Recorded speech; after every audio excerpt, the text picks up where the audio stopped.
The Last Dog by Katherine Paterson. Short story. Background. In this science fiction story, the author imagines a future in which people live in a sealed dome and believe that the outside world is unsafe and in ruins.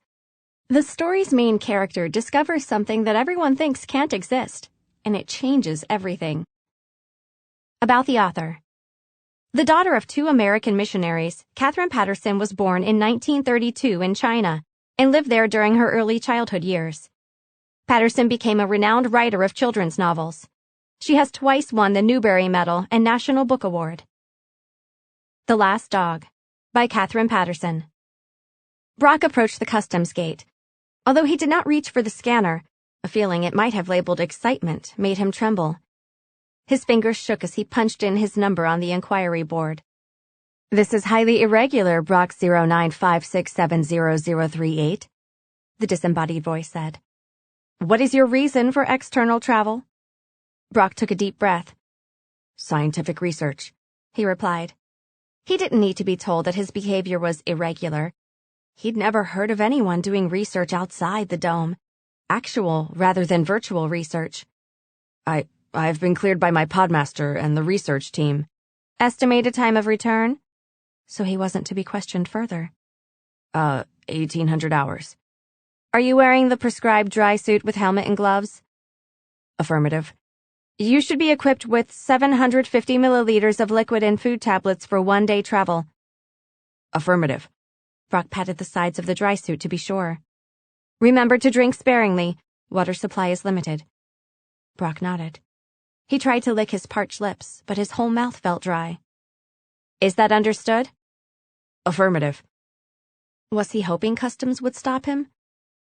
If he was, they didn't seem to be helping him.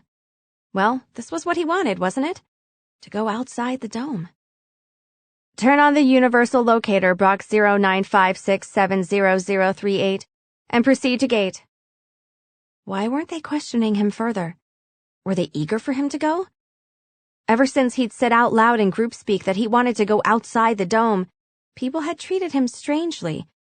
That session with the podmaster and then the interview with a representative from research. Did they think he was a deviant? Deviants sometimes disappeared.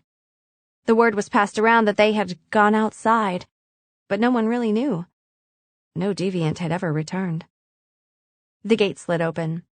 Before he was quite ready for it, Brock found himself outside the protection of the dome. He blinked.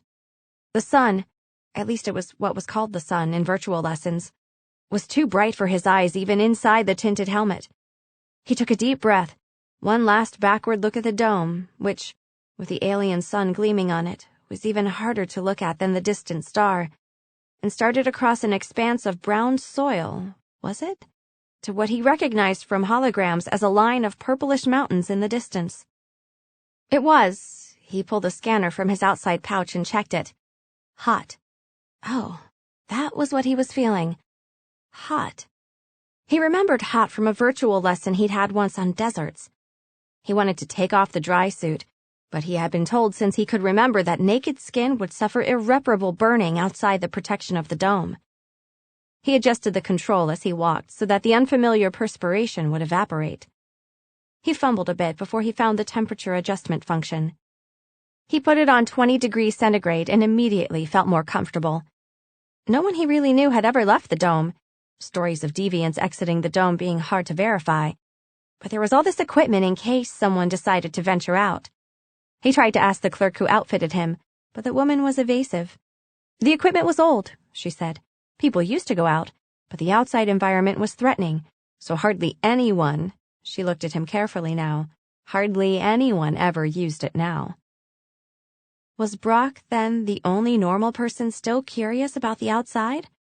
Or had all those who had dared to venture out perished, discouraging further forays? Perhaps he was a deviant for wanting to see the mountains for himself. When he'd mentioned it to others, they had laughed, but there was a hollow sound to the laughter. If he never returned, he'd have no one to blame but himself. He knew that. While his podfellows played virtual games, he'd wandered into a subsection of the historical virtuals called ancient fictions. Things happened in these fictions more densely than they did in the virtuals. The people he met there, it was hard to describe, but somehow they were more actual than dome dwellers. They had strange names like Huck Finn and M.C. Higgins the Great. They were even a little scary. It was their insides. Their insides were very loud. But even though the people in the ancient fictions frightened him a bit, he couldn't get enough of them. When no one was paying attention, he went back again and again to visit them. They had made him wonder about that other world, that world outside the dome. Perhaps, once he had realized the danger the ancient fictions posed, he should have left them alone, but he couldn't help himself. They had made him feel hollow, hungry for something no food pellet or even virtual experience could satisfy. And now he was in that world they spoke of, and the mountains of it were in plain view. He headed for the purple curves. Within a short distance from the dome, the land was clear and barren, but after he had been walking for an hour or so, he began to pass rusting hulks and occasional ruins of what might have been the dwellings of ancient peoples that no one in later years had cleared away for recycling or vaporization. He checked the emotional scanner for an unfamiliar sensation. Loneliness, it registered. He rather liked having names for these new sensations. It made him feel a bit proud, was it? The scanner was rather interesting. He wondered when people had stopped using them. He hadn't known they existed until, in that pod meeting, he had voiced his desire to go outside. The podmaster had looked at him with a raised eyebrow and a sniff. "Next thing, you'll be asking for a scanner," he said. "What's a scanner?"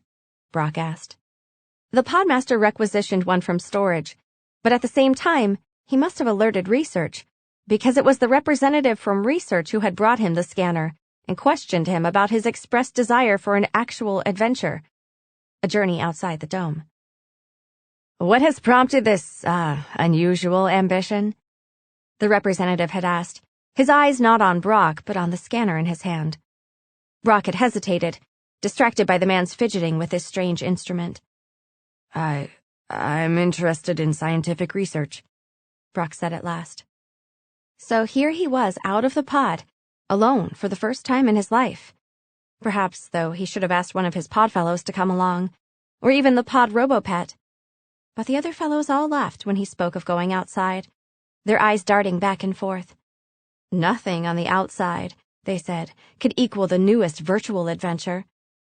He suddenly realized that ever since he started interfacing with the ancient fictions, his fellows had given him that look. They did think he was odd, not quite the same as a regular pod fellow. Brock didn't really vibe with a pod robo-pet. It was one of the more modern ones, and when they'd programmed its artificial intelligence, they'd somehow made it too smart. The robo-pet in the children's pod last year was older, stupider, and more fun to have around. He'd badly underestimated the distance to the mountains. The time was well past noon, and he had at least 3 kilometers to go. Should he signal late return or turn about now? He didn't have much more than 1 day's scant supply of water and food tablets, but he was closer to the hills than to the dome. He felt a thrill, excitement, and pressed on. There were actual trees growing on the first hill, not the great giants of virtual history lessons, more scrubby and bent. But they were trees, he was sure of it. The podmaster had said that trees had been extinct for hundreds of years. Brock reached up and pulled off a leaf. It was green and had veins. In some ways, it looked like his own hand. He put the leaf in his pack to study later. He didn't want anyone accusing him of losing his scientific objectivity. Only deviants did that. Farther up the hill, he heard an unfamiliar burbling sound. No, he knew that sound. It was water running. He'd heard it once when the liquid dispenser had malfunctioned. There'd been a near panic in the dome over it. He checked the scanner. There was no caution signal, so he hurried toward the sound. It was a brook. He was sure of it. Virtual lessons had taught that there were such things outside in the past, but that they had long ago grown poisonous. Then, in the warming climate, had dried up. But here was a running brook, not even a 4-hour journey from his dome. His first impulse was to take off his protective glove and dip a finger in it, but he drew back. He had been well conditioned to avoid danger. He sat down clumsily on the bank. Yes, this must be grass. There were even some tiny flowers mixed in the grass. Would the atmosphere poison him if he unscrewed his helmet to take a sniff? He punched the scanner to read conditions, but the characters on the scanner panel danced about uncertainly until, at length, the disembodied voice said, "Conditions unreadable." He'd better not risk it. He pushed the buttons now for liquid and pellets. A tube appeared in his mouth. It dropped a pellet on his tongue. From the tube, he sucked liquid enough to swallow his meal. What was it they called outside nourishment in the history virtuals? Picnic? Something like that. He was having a picnic in the woods by a brook. A hasty consulting of the scanner revealed that what he was feeling was pleasure.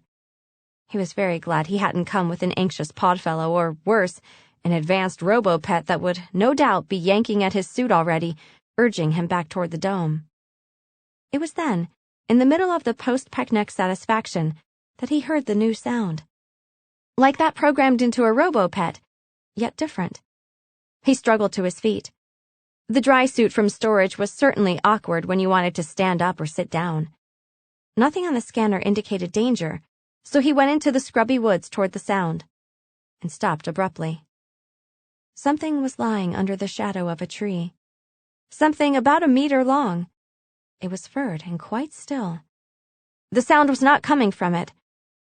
And then he saw the small dog, the puppy.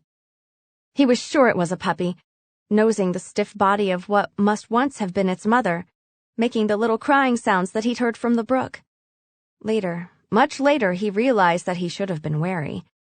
If the older dog had died of some extradermal disease, the puppy might have been a carrier. But at the time, all he could think of was the puppy, a small creature who had lost its mother. He found out about mothers from the virtuals. Mothers were extinct in the dome. Children were conceived and born in the lab and raised in units of 12 in the pods, presided over by a bank of computers and the podmaster. Nuclear families, as everyone knew, had been wasteful of time, energy, and space. There was an old proverb, "The key to survival is efficiency." So though Brock could guess the puppy was sad, like that fictions person Joe whose podmate expired, he didn't know what missing a mother would feel like, and who would whimper for a test tube. Brock had never seen a dog, of course, but he'd seen plenty of dog breed descriptions on the science history virtuals. Dogs had been abundant once. They filled the ancient fictions. They even had names there: Lassie, Toto, Sounder. But now dogs were extinct, gone during the Dark Ages when the atmosphere had become warm and poisonous. The savages who had not had the intelligence or wealth to join the foresighted dome crafters had killed all animals, wild or domesticated, for food before they had eventually died out themselves. It was all in one of the very first virtual lessons. He had seen that one many times. He never confessed to anyone how, well, sad it made him feel.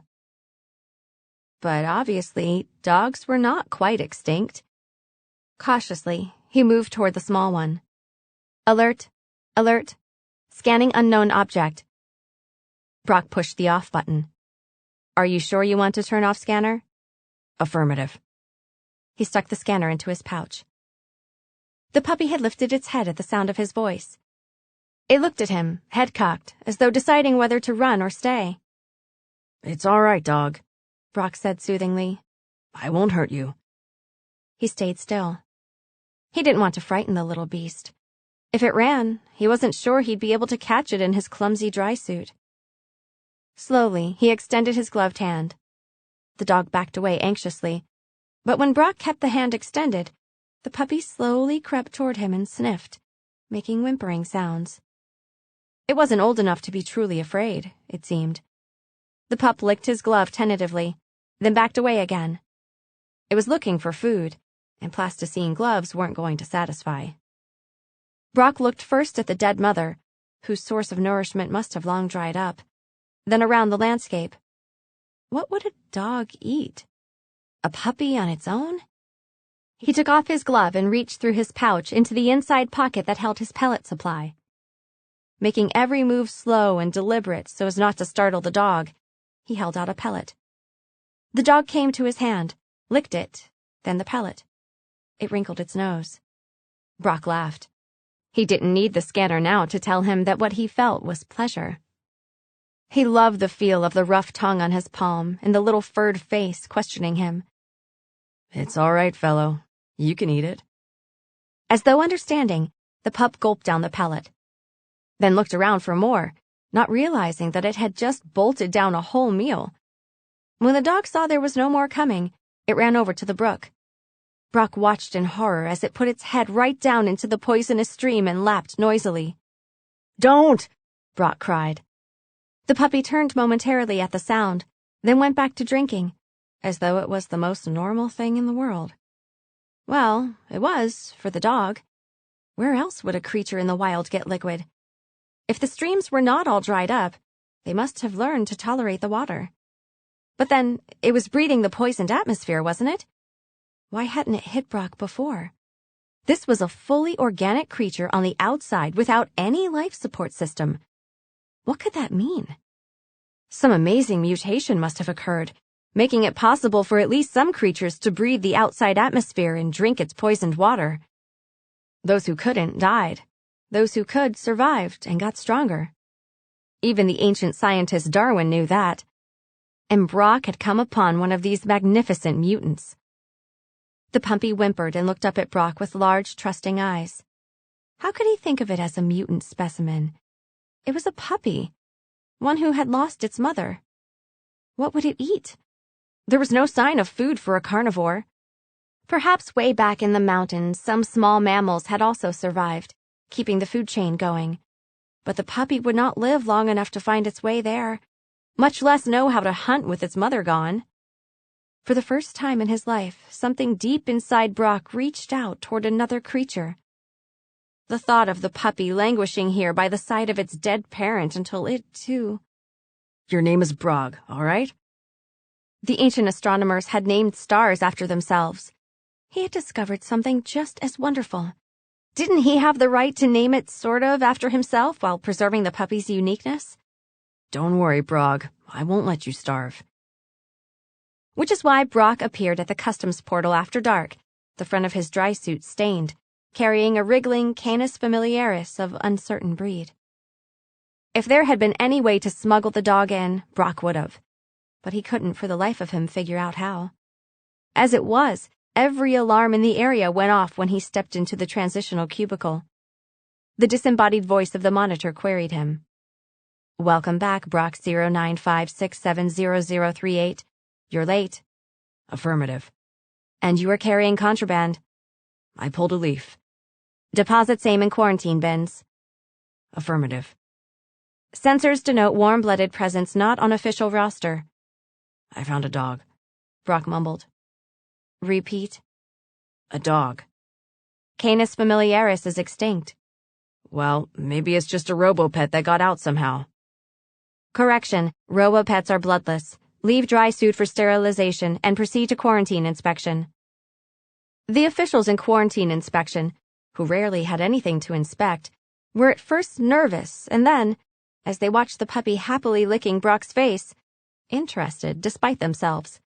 An actual dog. None of them had ever seen one, of course, and Brock's dog was so much, well, more vital than a robo-pet. And although, on later reflection, they knew they should have terminated or expelled it, they couldn't quite bring themselves to do so that night. "It will have to go to research," the chief inspector finally declared. "Permission requested to hand carry the dog known as Brog to research," Brock said. There was a bit of an argument about that.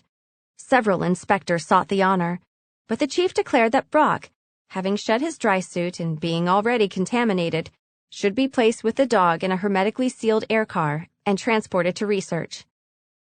The scientists in research were predictably amazed to see a live Canis familiaris. But being scientists and more objective than the lower-grade quarantine inspectors, they kept a safe distance both physically and psychically from the creature. Only the oldest scientist, dressed in proper protective clothing, came into the laboratory with Brock and the dog. He scanned and poked and prodded the poor little fellow until it began to whimper and protest. "Brog needs to rest," said Brock, interrupting the scientist in the midst of his inspection. "She's—" for by this time gender had been indisputably established. Had a hard day. And if there's some actual food available, she's not used to pellets." Of course," said one of the researchers through the speaker in the observation booth. "How thoughtless. Send someone out for a McLikeburger without sauce. She may regard it as meat. Anyhow, it will seem more like food to her than a pellet. Affirmative, Brock?" The scientists, Brock soon realized, were looking to him for advice. He was, after all, the discoverer of the last dog. It gave him sudden scientific status. Brock had sense enough to take advantage of this. After Brock had swallowed the McLikeburger in 3 quick gulps, Brock insisted that he be allowed to stay with Brog so that he might interact and sleep with her. "She's not like us," he explained. "She's used to tumbling about and curling up with other warm bodies. In the old myths," he added, "puppies separated from their litters cried all night long. She will need constant interaction with another warm-blooded creature, or she might well die of—" He loved using his new vocabulary. "Loneliness." The scientists agreed. After all, research was rather like quarantine, and since Brock had touched the dog ungloved and unprotected, he might well have picked up some germ from her. It was better to keep them both isolated in the research lab where proper precautions would be taken. For nearly a week, Brock lived with Brog in the research center, eating McLikeburgers, playing fetch, teaching Brog to sit, heel, come, all the commands he could cull from the ancient texts. The dog quickly learned to obey Brock's commands, but it wasn't the automatic response of a robo-pet. Brog delighted in obedience. She wanted to please Brock, and those few times when she was too busy nosing about the lab and failed to obey instantly, those times when Brock's voice took on a sharp tone of reproof, the poor little thing put her tail between her legs, looked up at him with sorrowful eyes, begging to be forgiven. Brock was tempted to speak sharply to her even when there was no need, for the sight of her drooping ears and tail, her mournful eyes, was so dear to him that he did what Travis Coates had done to Old Yeller. He hugged her. There was no other way to explain it. He simply put his arms around her and held her to his chest, while she beat at him with her tail and licked his face raw. Out of the corner of his eye, he was aware that one of the scientists was watching. Well, let him watch. Nothing was as wonderful as feeling this warmth toward another creature. For the first week, the researchers seemed quite content to observe dog and boy from their glass-paneled observation booth and speak copious notes into their computers. Only the oldest of them would come into the lab and actually touch the alien creature, and he always wore a sterile protective suit with gloves. The others claimed it would interfere with objectivity if they got close to the dog, but they all seemed to behave positively toward Brog. No mention was made to Brock of his own less than objective behavior, so Brock was astounded to awake in the middle of the night to the sounds of an argument. Someone had forgotten to turn off the communication system. "Cloning, it's the only thing to do. If she's the last, we owe it to posterity to keep the line going." "And how are we going to raise a pack of dogs in a dome? One is nearly eating and drinking us out of test tube and petri dish. We can't go on this way. As drastic as it may seem, we have to be realistic. Besides, no one has had the chance to do actual experiments since the Dark Ages. Haven't you ever, just once, yearned to compare virtual research with actual? What about the boy? He won't agree. Interfacing daily with a dog, he's become crippled by primal urges. Can you think what chaos might ensue if a flood of primordial emotions were to surface in a controlled environment such as ours?" another asked. "Apparently, emotions are easily triggered by interactions with primitive beasts like dogs." "Shh, not now. The speaker is—" The system clicked off. But Brock had already heard. He knew he had lost anything resembling scientific objectivity. He was no longer sure objectivity was a desirable trait. He rather enjoyed being flooded by primordial emotions. But he was more worried for Brog than for himself. It wasn't hard to figure out what the scientists meant by actual experiments. Cloning would be bad enough. 10 dogs who looked just like Brog so no one would know how special, how truly unique Brog was. But experiments? They'd cut her open and examine her internal organs, the way scientists had in the Dark Ages. They'd prod her with electric impulses and put chips in her brain. They'd try to change her personality or modify her behavior. They'd certainly try to make her eat and drink less. In the dark, he put his arm around Brog and drew her close. He loved the terrible smell of her breath and the way she snored when she slept. They'd probably fix that, too. The next day he played sick. Brog, faithful dog that she was, hung around him whimpering, licking his face. The scientists showed no particular concern. They were too busy plotting what they might do with Brog. Brock crept to the nearest terminal in the lab. It was already logged in. The scientists had been doing nothing but research on Canis familiaris. Common canine diseases. Brock scrolled down the list with descriptions. No, distemper wouldn't do. The first symptom was loss of appetite. He couldn't make Brog fake that. On and on it went. No, heartworms wouldn't do. What he needed was a disease that might affect Homo sapiens as well as Canis familiaris. Here it was. Rabies, a viral disease occurring in animals and humans, especially in dogs and wolves, transmitted by bite or scratch. The early stages of the disease are most dangerous, for an otherwise healthy and friendly-appearing animal will suddenly bite without provocation. Rabies was it. Somehow he would have to make Brog bite him. There was no anti-rabies serum in the dome, he felt sure. There were no animals in the dome. Why would they use precious space to store an unneeded medication? So they'd have to expel him as well as Brog for fear of spreading the disease. He shivered, then shook himself. No matter what lay on the outside, he could not stand to go back to the life he had lived in the dome before he met Brog. He crept back to bed, pulling the covers over Brog. When one of the scientists came into the observation booth, Brock pinched Brog's neck as hard as he could. Nothing. He pinched again, harder. Brog just snuggled closer, slobbering on his arm. Disgusted, Brock got out of bed. Brog hopped down as well, rubbing against his leg. Pinching obviously was not going to do it. While the scientist on duty in the booth was bending over a computer terminal, Brock brought his foot down on Brog's paw. A tiny yip was all he got from that cruel effort. Not enough sound even to make the man look up. Feeling better, Brock 0956700038? The oldest researcher had come into the lab. Affirmative, Brock answered. And how are you, puppy wuppy? The old man tickled Brog under her chin with his gloved hand. If I were a dog, I'd bite someone like that, thought Brock. But Brog, of course, simply licked the researcher's glove and wagged her tail. That was when he got his great idea. He waited to execute it until the proper moment. For the first time, all the scientists had gathered in the lab, all of them in protective garb, some of them twitching nervously in their chairs. They were sitting in a circle around Brock and Brog, explaining what must be done. It has to be done for the sake of science, they began. Then they went on to, for the sake of the dome community, which is always, as you well know, short on food and particularly short on water. Brock listened to their arguments, nodding solemnly, pretending to agree. It won't be as if she'll really be gone, you know. We've made virtuals of her, a special series just for you to keep.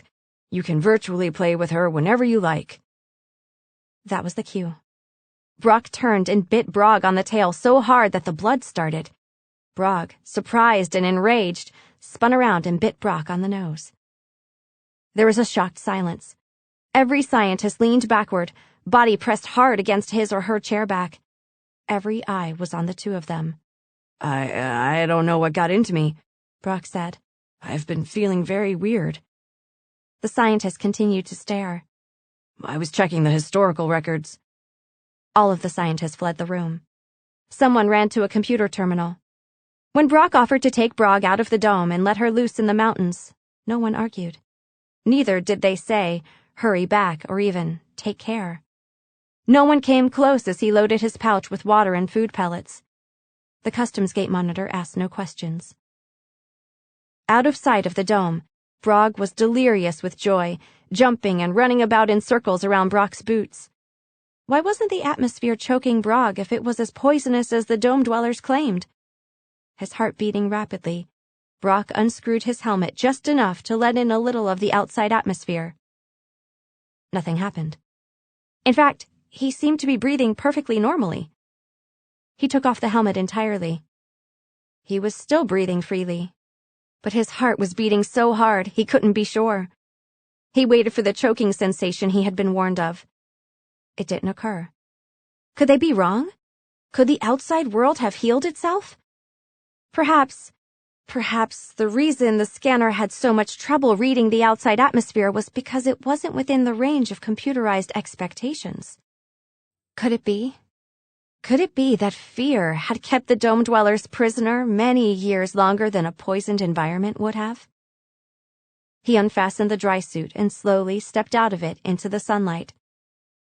It was wonderful how much faster he could walk without the clumsy suit. "Who knows?" Brock said to a frisking Brog. "Who knows? Maybe out here you aren't the last dog. Your mother had to come from somewhere." Brog barked happily in reply. "And maybe, just maybe, where there are dogs, there are humans as well." They stopped at the brook where they'd met, and both of them had a long drink. Brock no longer carried a scanner, but he knew what he felt was excitement. The water was delicious.